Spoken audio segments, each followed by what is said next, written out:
우리 리사운드 교회 2021년 표어는 기도의 무릎으로 승부하라. 그래서 저는 우리가 어떻게 기도하는 삶을 살 수 있을까? 하나님이 기뻐하시는 기도는 무엇일까? 지난주부터 기도 베이직 101이라는 새로운 시리즈로 기도에 대하여 여러분들과 좀 말씀을 나누고 있습니다. 지난주에는 첫 번째 시간으로 기도의 대상에 대해서 나누었어요. 우리는 누구에게 기도한다고요? 하나님 아버지에게. 어떻게 보면 가장 본질적이고 당연한 건데 이걸 잊어버릴 때가 많아요. 왜냐하면 우리에게 무엇이 더 중요해요? 기도의 내용. 우리가 지금 처한 어려움, 그래서 그 기도의 내용이 더 중요해서 얼핏 하면 내가 지금 아버지 하나님 앞에서 기도하는 것을 잊을 수가 있어요. 하나님 아버지는 우리가 그분 앞에 나아가 기도하기 전에 우리에게 있어야 할 것이 무엇인지를 아시는 아버지시다. 그래서 아버지를 우리의 마음에 가득 채우며 기도하는 것이 어떻게 보면 기도의 첫 번째 걸음입니다. 오늘은 두 번째 시간으로 기도의 수단, 원천, 기도할 때 우리가 가져야 할 마음가짐, 태도에 대하여 좀 살펴보기를 원합니다. 여러분, 성도의 기도를 한번 잘 돌아보세요. 어떻게 기도를 시작해요? 하나님을 나의 하늘 아버지로 믿고 그 아버지의 이름을 부르며 기도는 시작됩니다. 이게 성도의 기도의 시작이에요. 그 다음에 간구의 내용이 나오죠. 어떤 분들에게는 하나님의 영광을 찬송하며 또 내 삶 가운데 있는 기쁨과 감사의 예를 올려드리기도 하고 또 그 하나님 앞에 서니까 내 삶 가운데에 회개하고 돌이켜야 될 내용들을 구하기도 하고요. 또 기도의 자리 가운데 어떤 역사가 있냐면요. 우리의 마음이 열려져요. 그 전능하신 아버지 하나님 앞에 영과 영이 인카운터 하면요. 마음이 열려져요. 그래서 솔직해져요.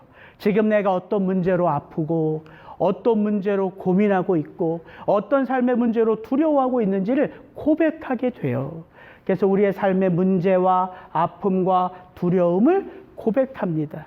근데 그 누가 우리 가운데 기도의 베테랑이 있겠어요? 내가 어떻게 기도해야 되는지, 어떤 문제를 어떤 제목으로 어떻게 구해야 되는지를 우리가 잘 몰라요. 그래서 기도에는 정석이 없습니다. 그런 우리가 연약함을 누가 알아요? 하나님 아버지가 아세요. 그래서 우리에게 기도를 도울 수 있는 보혜사를 보내주셨지요. 성령도 우리의 연약함을 도우시나니 우리는 마땅히 기도할 바를 알지 못하나 오직 누가? 성령님이 말할 수 없는 탄식으로 우리 한 사람 한 사람을 위하여 친히 간구하시느니라. 그러면서 성도의 기도는 다 똑같아요. 어떻게 매듭져요? 예수 그리스도의 이름으로 매듭져요.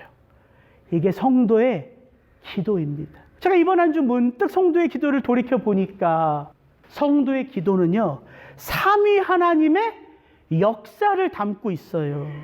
하늘 아버지, 성령님, 예수님. 기도는 이 땅에 발을 붙이고 살아가는 성도가 하는 거예요. 근데 성도는 능력이 제한되어져 있지요. 우리는 완전하지 못해요. 근데 어떻게 완전하지 못한 성도의 삶이 하늘의 능력을 품고 이 땅을 살아갈 수 있느냐는 거죠. 왜요? 성도의 기도 가운데 삼위 하나님의 역사가 나타나기 때문이에요. 그래서 기도란 나와 삼위 하나님을 묶는 수단이 되는 거예요. 그래서 이 땅을 성도가 살아가지만 위에서부터 쏟아지는 하나님의 능력으로 살아가는 거예요. 그래서 우리가 기도해야 되는 것이죠. 그 삼위 하나님과 내가 어떻게 묶여져요? 누구의 이름으로 묶여져요? 그리스도 예수의 이름으로 묶여지는 거예요. 그래서 저는 오늘 예수 그리스도의 삶의 모습으로부터 그의 가르침으로부터 한번 좀 우리의 기도를 돌이켜보기를 원합니다. 성도의 기도는 왜 예수의 이름으로 해야 하는가? 분명 우리 성도님들 기도를 하면 수십 년씩 해오신 분들일 텐데 잘 아실 거예요. 그러나 한번 곰곰이 돌아보며 우리의 기도를 한번 생각해 보기를 원합니다. 무엇보다요, 이름이란 그분의 인격이에요. 이름이란 그분의 인격이고요. 그분의 삶이고요. 그 생명이 이름이에요. 우리가 믿음의 조상 아브라함에 대해서 배웠잖아요. 거기에 어떤 이름이 등장해요? 여호와 하나님의 이름이 등장해요. 어떻게 등장해요? 그 하나님의 전능하심이, 그 하나님의 간섭하심이 누구의 삶 가운데 나타나면 우리의 삶 가운데 나타나 그 하나님을 경험하면 우리는 새롭게 그 하나님의 이름을 부르지요. 그래서 하갈이 광야에서 하나님을 체험할 때 그 하나님을 여호와 로이라고 부르잖아요. 나의 삶을 감찰하시는 하나님. 약속을 받고 약속의 땅에 들어온 아브라함과 사라가요, 그 약속을 더는 기다릴 수 없었어요. 그래서 자신의 방법과 자신들의 계획으로 이세를 낳고자 했지요. 그때 하나님이 아브라함과 사라를 부르세요. 그리고 당신의 이름을 선포하시죠. 나는 전능하신 하나님 엘샤다이야. 너는 내 앞에서 행하여 완전하라. 그때 비로소 아브라함과 사라가 그 전능하신 하나님 앞에 내가 어떻게 살아야 하는지를 깨닫게 되잖아요. 그러면서 아브라함이 그 하나님의 그 전능하심으로 바랄 수 없는 중에 아들 이삭을 볼 때에 그 이삭을 바치기 전에 어떤 하나님을 경험해요? 여호와 올람, 영생하시는 하나님의 이름을 부르지요. 그래서 이삭을 바칠 수 있었던 거예요. 하나님이 이삭을 받으시고 그 이삭을 다시 돌려주실 수 있는 전능하신 하나님이시기. 여러분, 창세기에 보면 이름에 대한 이야기가 많이 나옵니다. 아브람을 아브라함으로 바꿔주세요. 사레를 사라로 바꿔주세요. 이스마엘의 이름을 주신 분 하나님이시고요. 이삭의 이름을 지으신 분도 하나님이세요. 하나님이 어떤 분이세요? 당신의 이름을 우리에게 밝히시는 분. 그 이름이 곧 하나님이시기 때문에. 그래서 우리가 예수 그리스도의 이름으로 기도한다는 것은 곧 그분으로 기도하는 거예요. 혹시 여러분들 가운데 예수님의 이름으로 기도합니다, 아멘, 이것을요, 체크를 써줄 때, 또 누군가로부터 체크를 받을 때 은행에 디파짓 하려면 뭐 하셔야 돼요? 거기에 내 사인이 필요해요. 그 사인 없으면 인정이 안 되잖아요. 혹시 그 정도로 생각하시며 기도하시는 분들은 없을 거예요. 분명 예수의 이름으로 기도하는 것이 무엇인지를 알면서 기도하실 거예요. 그런데 또한 기도할 때에 그 의미를 곰곰이 되씹어보고 그 의미가 무엇인지를 생각하며 기도하는 분들 역시 많지 않을 거라고요. 저도 마찬가지예요. 왜입니까? 기도란 우리가 늘 하는 것이기 때문이에요. 기도해야 된다는 말은 우리가 늘 듣는 거예요. 그러니까 우리가 점점 시간이 지나면 지날수록 왜 내가 예수 그리스도의 이름으로 구하지? 왜 기도를 마칠 때 예수 그리스도 이름으로 이 기도를 올려드리지? 이것을 알지만 시간이 지나면 지날수록 그 의미는 점점 퇴색해지고 무엇이 자꾸 앞서요? 간구하는 내용, 지금 내가 힘들고 어려운 그 삶의 문제, 이것이 너무 앞선다고요. 그래서 우리는 다시 베이직으로, 다시 본질로 돌아가야 돼요. 그래서 다시 그 의미를 되새기고 무슨 내용이 담겨져 있는지를 다시 점검할 때에 우리 기도는 또다시 새로워지는 은혜를 경험하는 것입니다. 여러분, 성도는 기도 없이는 살 수 없어요. 왜? 예수님이 말씀하시잖아요. 기도 외에는 이런 유의 능력이 나갈 수 없느니라. 여러분, 기적을 체험하고 싶다면, 하나님의 그 역사를 체험하고 싶다면 기도하셔야 돼요. 에스겔서에 보면 하나님께서 포로로 잡혀와 있는 이스라엘 백성들에게 해방되고 하나님의 그 영광을 볼 그 약속들을 주세요. 근데 이렇게 덧붙여요. 내가 너에게 약속하지만 네가 나에게 기도하지 않으면 안 주신다고 말씀하세요. 여러분, 기도란 하나님을 위해서 하는 게 아니에요. 나를 위해서 하는 거예요. 그 기도를 통하여 하나님의 뜻을 다시금 돌이키고 하나님의 능력을 다시금 돌이키고 하나님 앞에서 내가 누구인지를 돌아볼 수 있기 때문이에요. 그래서 기도가 파워풀한 것입니다. 왜? 이미 약속을 가지고서 시작하는 거예요. 내가 기도 가운데 역사하리라. 이 놀라운 축복을 가지고 시작하는 게 성도의 기도란 말이죠.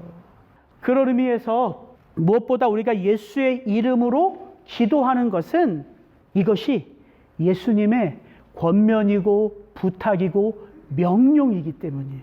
일찌감치 여러분들에게 좀 요한복음 13장부터 17장까지를 읽어보라고 좀 부탁을 드렸으면 더 많은 분들이 아마 읽으셨을 텐데, 제가 말씀 전하는 바로 어제 그냥 보내드려서 혹시 읽어보신 분들 있으시죠? 예, 있으실 거예요. 요한복음 13장부터 17장은 어떤 내용이냐면 예수님의 마지막 가르침이에요. 예수님의 첫 번째 가르침이 마태복음 5장부터 7장까지 산상수훈으로 묶여져 있다면, 예수님의 마지막 가르침은 요한복음 13장부터 17장까지 다락방 강화로 묶여져 있어요. 근데 예수님의 첫 번째 가르침은 예수 앞에 나오는 모든 사람들에게 하신 말씀이에요. 그런데 예수님의 마지막 가르침은 모든 사람에게 주신 메시지가 아니에요. 누구에게 주신 메시지예요? 제자들에게 주신 메시지예요. 불구하고 2, 3일간의 이야기를 사도 요한은 요한복음 13장부터 담아놓기 시작해요. 그러니까 어떻게 보면 요한복음의 가장 많은 포지션을 차지하는 강화 내용이란 말이죠. 그 요한복음 13장부터 17장까지 해서 매 장마다 예수님이 말씀하세요. 이제까지 너희가 내 이름으로 구하지 아니하였으나 구하라.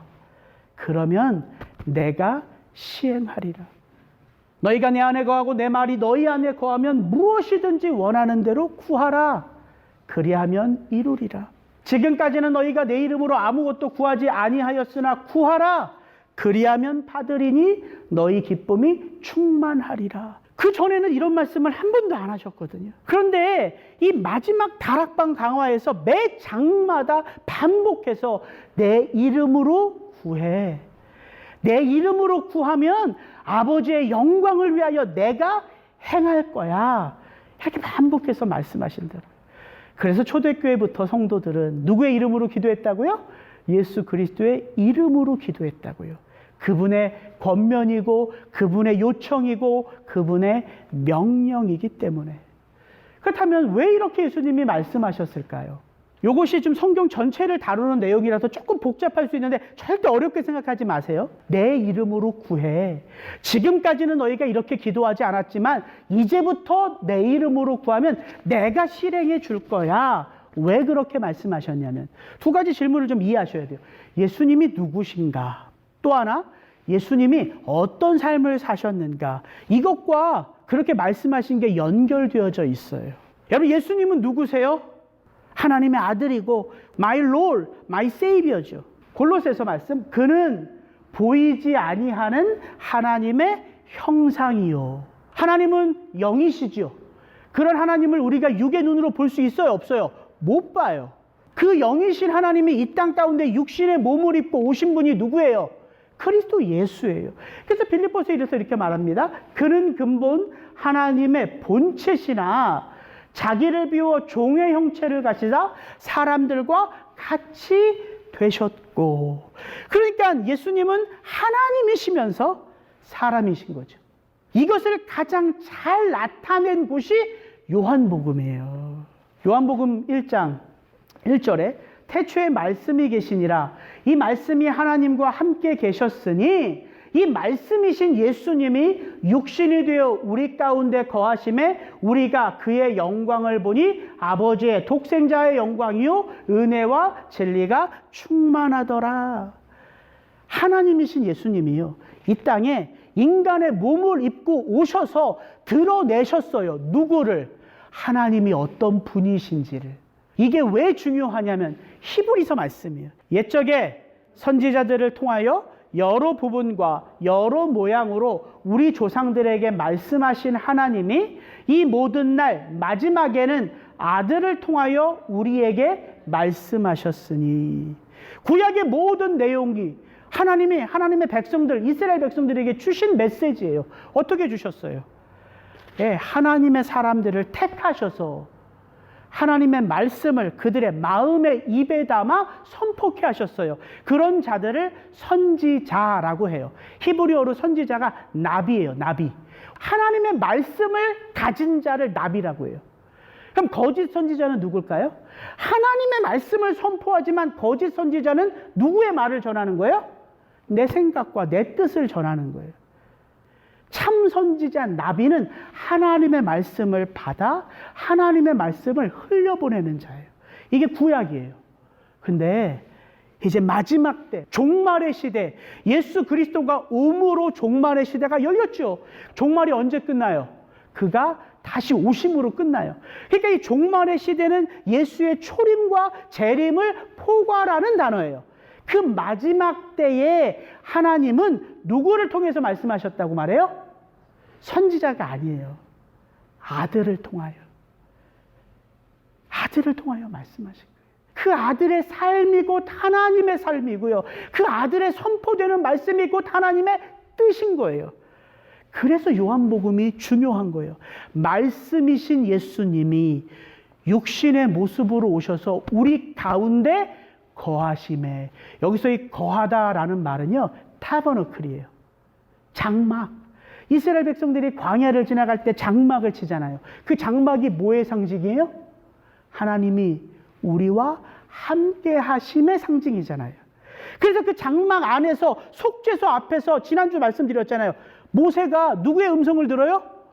이스라엘 백성들을 향한 하나님의 음성을 들어요. 그게 지성소라고 말씀드렸잖아요. 그래서 우리가 골방에 들어가는 것은 하나님 앞에 서는 거예요. 왜? 거기서 내 문제를 고백할 뿐만 아니라 거기서 하나님의 나를 향한 말씀이 선포되기에. 근데 그 장막의 상징이 누구를 상징해요? 결국 예수 그리스도를 상징하는 거거든요.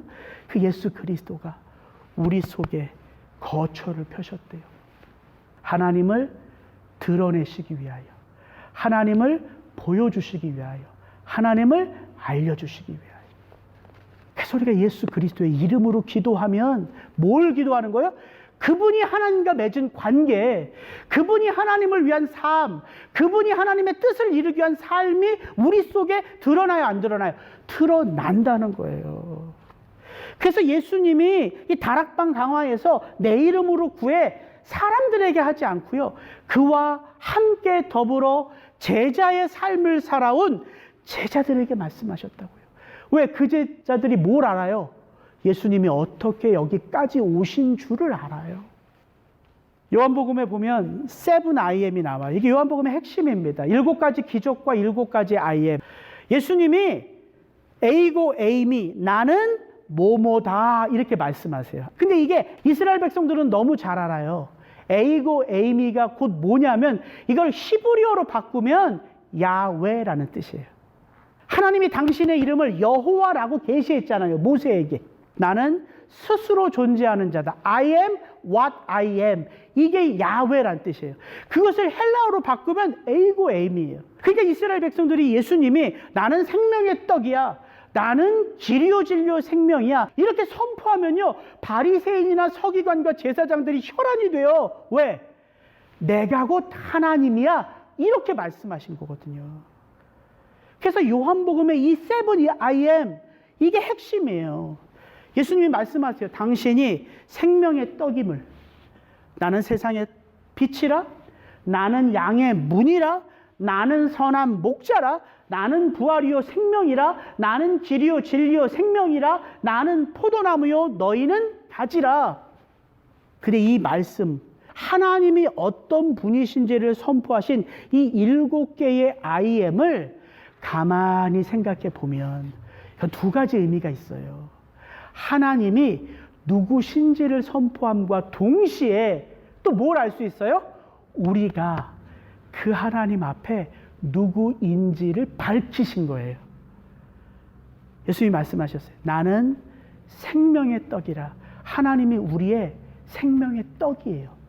우리는 육신의 삶을 위하여 떡을 먹고 살지만 그 육신의 떡이 우리의 생명을 거듭나게 해요, 못해요? 못해요. 우리는 생명의 떡이 필요한 자예요. 나는 세상의 빛이라. 하나님이 빛이세요. 그 말은 곧 우리는 뭐라는 거예요? 어둠이라는 거예요. 어둠에게 필요한 게 빛이잖아요. 그러니까 예수님은 이 땅에 오셔서 하나님이 어떤 분이신지를 선포하셨을 뿐만 아니라 그 하나님의 선포 앞에 우리가 서면 그 선포가 내 속에 들어와 내가 누구인지를 드러낸다고요. 나는 선한 목자라. 선한 목자는 자기 양을 위하여 생명을 바친다고 그래요. 우리가 그럼 뭐예요? 그의 양이에요. 그 메시지 속에 그게 담겨져 있다고요. 예수님은 말씀하셨어요. 내 양은 내 음성을 아느니라. 그래서 선한 목자는 그 우리로 들어갈 때에 내 양의 이름을 부르고 내 양은 그 목자의 음성을 듣고 목자를 쫓느니라. 단순한 메시지 속에 우리가 우리의 삶을 돌아볼 수 있죠. 여러분 목자의 음성 듣고 계세요? 여러분을 부르시는 그 목자 되신 예수님의 음성을 듣고 살아가세요? 제가 이번 주에 이 말씀을 준비하고자 요한복음을 쭉 읽는데요. 예수님이 한밤중에 찾아오신 니고데모에게 말하잖아요. 네가 물과 성령으로 거듭나지 아니하면 하나님의 나라를 볼 수 없다.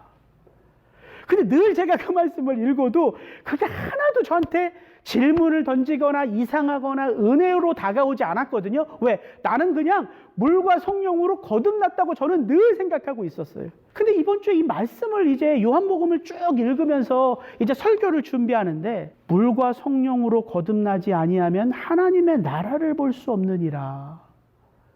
그 말을 돌이켜보면요. 하나님의 나라를 보는 자가 곧 물과 성령으로 거듭난 자잖아요. 문득 제가 그렇게 거꾸로 생각해 보니까 제 자신에게 이런 질문이 던져지더라고요.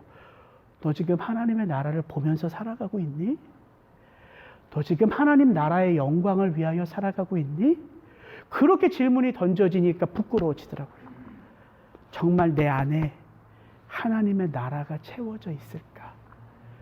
나는 여전히 세상 나라의 그 어떤 것을 위하여 살아가고 있는 것은 아닐까? 돌아보게 되더라고요. 요한복음에 예수님이 이렇게 하나님을 선포하셨을 뿐만 아니라 우리에게 우리가 누구인지를 알려주셨다고요. 우리가 누구인지를 깨달을 때 비로소 하나님이 정말 필요함을 알기 때문이에요. 그래서 상한 심령이 아니고서는요, 결코 하나님을 모실 수 없습니다. 이게 예수님의 메시지예요. 제가 여러분들에게 부탁했던 요한복음 13장부터 17장을 읽어보면 공교롭게요. 그 시작이 이렇게 되어 있습니다. 6월절 전에 예수께서 자기가 세상을 떠나 아버지께로 돌아가실 때가 이른 줄 아시고 세상에 있는 자기 사람들을 사랑하시되 끝까지 사랑하시니라. 예수께서 이 말씀을 하시고 눈을 들어 하늘을 우러러 이르시되 아버지여 때가 이르렀사오니 아들을 영화롭게 하사 아들로 아버지를 영화롭게 하게 하옵소서.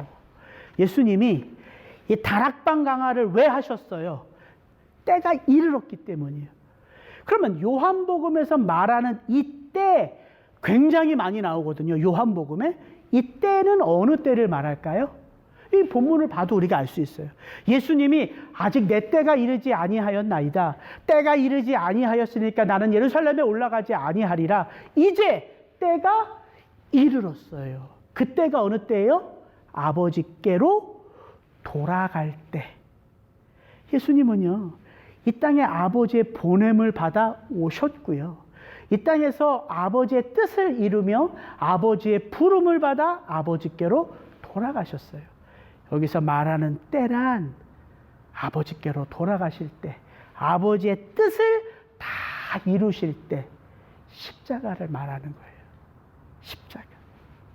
그러니까 예수님이 내 이름으로 기도해 내가 시행할게, 이게 연결이 되는 거죠.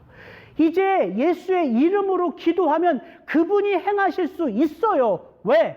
때가 되었기 때문에. 예수님이 육신으로 이 땅에 오셨지만 이제 죽으시고 부활하시고 승천하신 다음에는요, 그분이 하나님의 주권을 가지고 이 세상을 다스리고 통치하세요. 우리의 기도를 누가 시행하신다고요? 예수님이. 왜? 하나님의 영광을 위하여. 그래서 여러분 이 요한복음 13장부터 17장을 쭉 읽어보시면요. 뭘 알 수 있냐면 과연 나에게 예수님은 어떤 분이신가? 이걸 알 수 있어요. 이렇게 요한복음 13장부터 17장이 읽혀지더라고요. 거기에 예수님이 제자와 제자된 나를 위하여 어떤 분이신지를, 이건 제가 지어 만든 거 아닙니다. 13장부터 17장에 있는 내용이에요. 나를 사랑하시되 끝까지 사랑하시는 분으로 예수님이 등장하세요. 나로 믿게 하시는 분이에요. 요한복음에 보면 너희로 믿게 하려 함이라 반복되어 나와 있습니다. 우리로 하나 되게 하시는 분이에요. 우리에게 영원한 생명을 주시는 분입니다. 나를 통하여 하나님께 영광을 돌려드리는 분이 예수님이에요. 세상으로 그분이 누구신지를 알게 하시는 분이 예수님이에요. 나를 아버지께로 인도하시는 분이에요. 내가 곧 길이요 진리요 생명이니 나로 말미암지 않고서는 아버지께로 올 자가 없느니라. 나의 기도를 친히 행하시는 분이에요. 나로 평안을 누리게 하시는 분이에요. 나로 세상을 이기신 당신 안에 거하게 하시는 분입니다. 나의 삶 속에 하나님의 영광을 위하여 열매를 맺게 하시는 분이 예수님이에요. 나로 기쁨 충만하게 하시는 분이 예수님이에요. 나를 진리인 말씀 안에서 거룩하게 하시는 분이 예수님이에요. 나로 당신의 제자 되게 하시는 분이 예수님이에요. 그리고 나에게 성령님을 선물로 주시는 분이 예수님이에요. 이 땅에서 나를 위하여 기도하셨던 예수님이 이제 승천하신 후에도 나를 위하여 중보하시는 분이 예수님이에요. 이게 꼭 요한복음 13장부터 17장까지에 나와 있는 예수님이 아니라 성경이 우리에게 말씀하시는 예수님의 모습이지요. 예수님 누구 때문에 사세요? 누구 때문에 오셨어요? 누구 때문에 죽으셨어요? 누구 때문에 승천하셔서 기도하세요? 네, 나라는 단어 외에는 상상할 수 없어요. 이게 예수님이라고요. 우리가 이런 예수님으로 기도하면요, 어떤 삶을 사냐면요, 야고보서에 보면 기도가 응답되지 않는 두 가지의 일들을 사도 야고보가 이야기합니다. 너희가 얻지 못함은 구하지 아니하기 때문이요. 예, 구하지 않으면 받지 못하는 축복이 많다는 거예요. 구하여도 받지 못함은 정욕으로 쏘려고 잘못 구하기 때문이라. 예, 우리가 잘못 구하면 응답이 없어요. 내 정욕으로 구하면 응답이 없어요. 근데 성경은 우리에게 어떻게 구하라고 말한다고요? 예수의 이름으로 구하라고 말한다고요. 예수의 이름으로 구하는 게 기도 끝에 사인하는 것으로 기도를 마무리하라는 게 아니라 예수로 기도하라는 거예요. 예수의 무엇으로? 나를 위한 그분의 삶으로, 하나님의 영광을 위하여 사신 예수님의 삶으로, 하나님의 뜻을 위하여 사신 예수님의 삶으로 그렇게 기도하라는 거예요. 여러분, 예수의 이름 속에는요, 예수의 삶이 녹아져 있기 때문이에요. 예수의 이름 속에는요, 하나님의 뜻과 하나님의 영광이 담겨져 있기 때문이에요. 그래서 우리가 예수 그리스도의 이름으로 구하는 것은요, 성경을 모르고서는 그렇게 구할 수가 없어요. 내가 누구이고 예수님이 누구신지를 모르는데 어떻게 예수의 이름으로 구하겠어요? 그래서 기도와 말씀은요, 따로 갈 수가 없는 거예요. 이건 하나예요. 말씀 안에서 거룩해지고 거룩한 삶으로 하나님 앞에 서는 것, 그것이 기도예요. 성경을 찾아보니까 예수님이 어떻게 기도하셨냐면요, 한적한 곳에서 기도하셨어요. 산에서 기도하셨습니다. 밤이 새도록 기도하셨고요. 습관을 따라서 기도하셨고요. 홀로 기도하셨고요. 함께 기도하셨고요. 하나님의 뜻을 위하여 기도하셨고요. 죄인들을 위하여 기도하셨고요. 제자들을 위하여 기도하셨고요. 기적을 행하실 때 기도하셨고요. 식사하실 때 기도하셨고요. 제자들을 택하실 때에 밤이 맞도록 기도하셨고요. 또한 십자가를 지시기 위하여 기도하셨고요. 십자가 상에서 기도하셨고요. 부활하신 후에도 기도하신 분으로 성경은 예수님을 소개합니다. 목사님, 저는 어떻게 기도해야 될까요? 예수님을 쫓아 기도하시면 돼요. 예수님을 따라 기도하시면 돼요. 그래서 기도하는 자가 예수 그리스도의 삶을 닮아가게 되어 있는 거예요. 여러분, 저와 여러분이 누구의 이름으로 삽니까?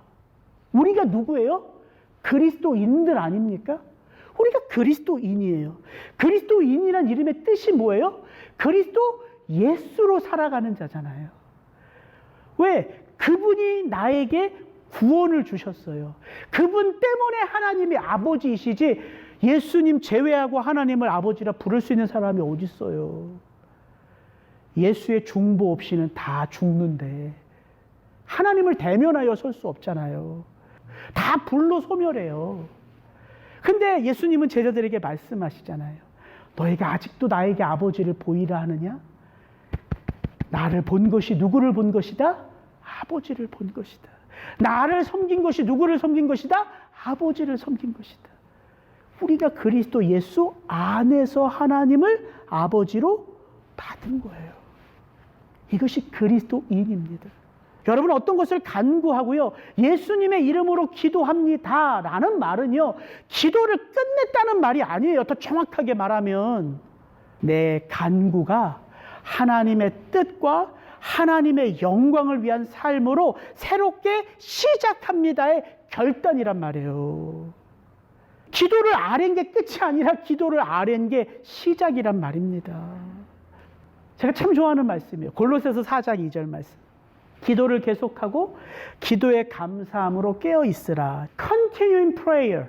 기도를 계속해. And watch in the same with thanksgiving. 너의 기도한 내용을 깨어 감사함으로 살펴봐. 이런 내용이에요. 왜 기도를 하고 나서 내가 기도한 내용을 감사함으로 살펴볼 수 있을까요? 내 기도와 간구를 누가 이루실 것을 믿는 믿음이 있기에. 예수님이. 그래서 예수님이 제자들에게 말씀하시는 거예요. 내가 아버지께 감으로 이제 너희들 내 이름으로 기도해. 내가 아버지의 영광을 위하여 너희들의 기도를 이루어 줄게. 이게 요한복음 13장, 14장, 15장, 16장의 내용이에요. 그럼 우리가 예수의 이름으로 무엇이든지 구할 수 있을까요? 아니요. 요한복음에 보면 단서가 나와요. 내 말이 너희 안에 거하면, 너희가 내 안에 거하면 무엇이든지 기도하라. 이렇게 나와 있어요. 그게 요한일서 5장의 말씀입니다. 이 말씀 같이 한번 읽습니다. 시작. 그를 향하여 우리가 가진 바 담대함이 이것이니 그의 뜻대로 무엇을 구하면 들으심이라. 누구의 뜻대로요? 나의 뜻대로가 아니죠. 그분의 뜻대로 구하면 누가 들어요? 그분이 들으심이라. 우리가 무엇이든지 구하는 바를 들으시는 줄을 안즉 우리가 그에게 구한 그것을 또한 얻은 줄로 아느니라. 그러니까 예수 안에서 살아가면요, 우리의 삶이 곧 예수의 삶이 되어지는 거예요. 그 말을 다르게 바꿔보면 너희가 구하기 전에 너희에게 있어야 할 것이 무엇인지를 아버지가 아느니라. 연결되는 거예요. 아버지가 아세요. 왜? 우리의 삶이 아버지의 뜻 안에서 움직이는 삶이거든요.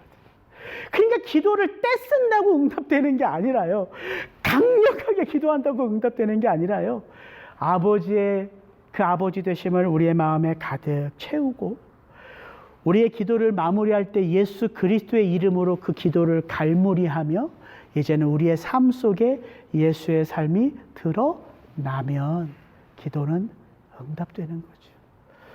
여러분, 이번 한 주 여러분이 드리시는 기도의 내용도 중요하지만 지난주, 이번 주 내용은 기도의 내용을 말하는 설교가 아니에요. 기도의 틀을 말하는 설교예요. 아버지를 가득 채우며 기도하고 있는가? 예수의 삶을, 나를 위한 그분의 삶을 내 마음에 감사로 받으며 여기며 그렇게 살고자 애쓰며 기도하고 있는가?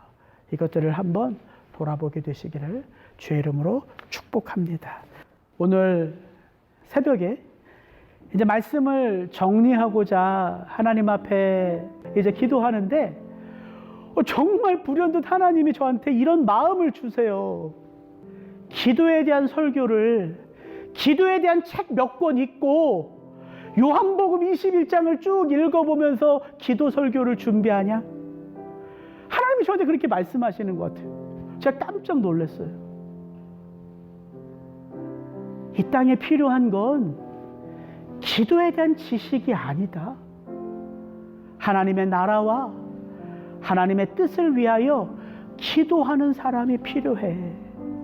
근데 넌 설교 준비를 기도에 대한 내용만 잔뜩 머릿속에 새기면서 이것을 어떻게 효과적으로 전할까만 간구하면 그게 제대로 된 기도 설교겠냐? 저한테 하나님이 그렇게 말씀하시는 것 같아서 기도하는 가운데 눈물이 저절로 흐르더라고요. 기도에 대한 내용이 필요한 게 아닙니다. 정말 기도하는 자가 필요한 시대예요. 여러분, 이번 한 주 한 번 더 기도하는 마음으로 하나님을 골방에서 대면할 수 있는 은혜가 있기를 축복합니다. 그렇게 기도하시는 여러분들 되기를 축복합니다. 이 시간 하나님, 이번 한 주 기도하는 삶을 살겠습니다. 예수의 이름으로 기도하는 것이 무엇인지를 다시 제 마음에 새기며 그의 이름으로, 당신의 이름으로 간구하겠습니다. 우리 이 마음을 가지고 같이 한번 통성으로 기도합니다. 그렇습니다. 아버지 하나님,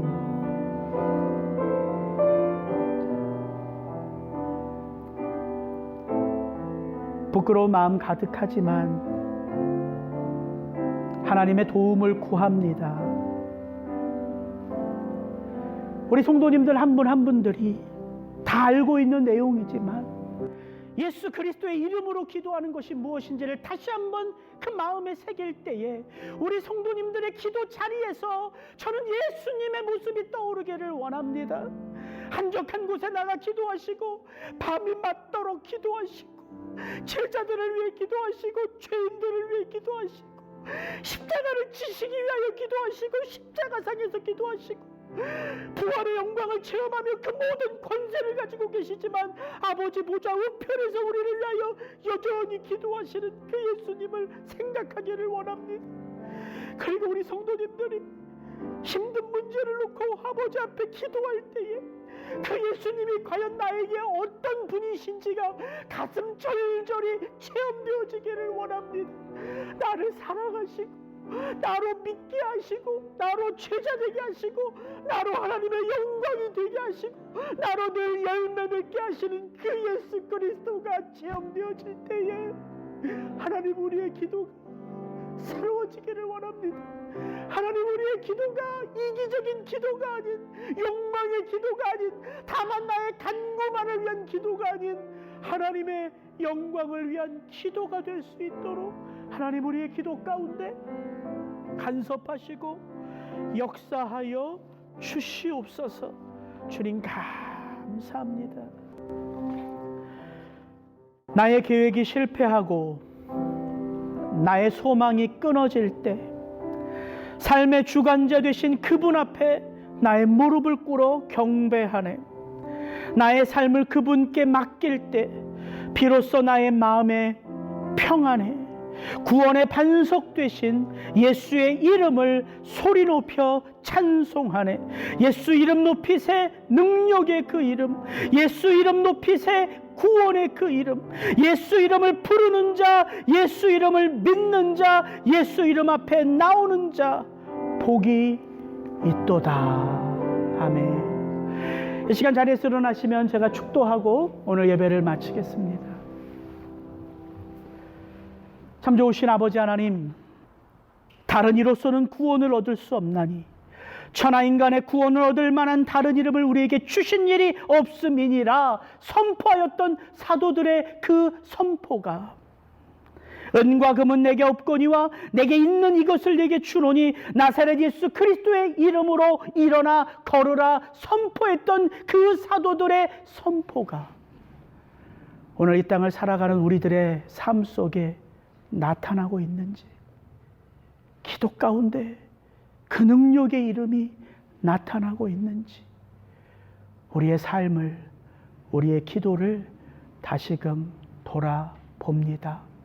주께서 은혜를 더하여 주시옵소서.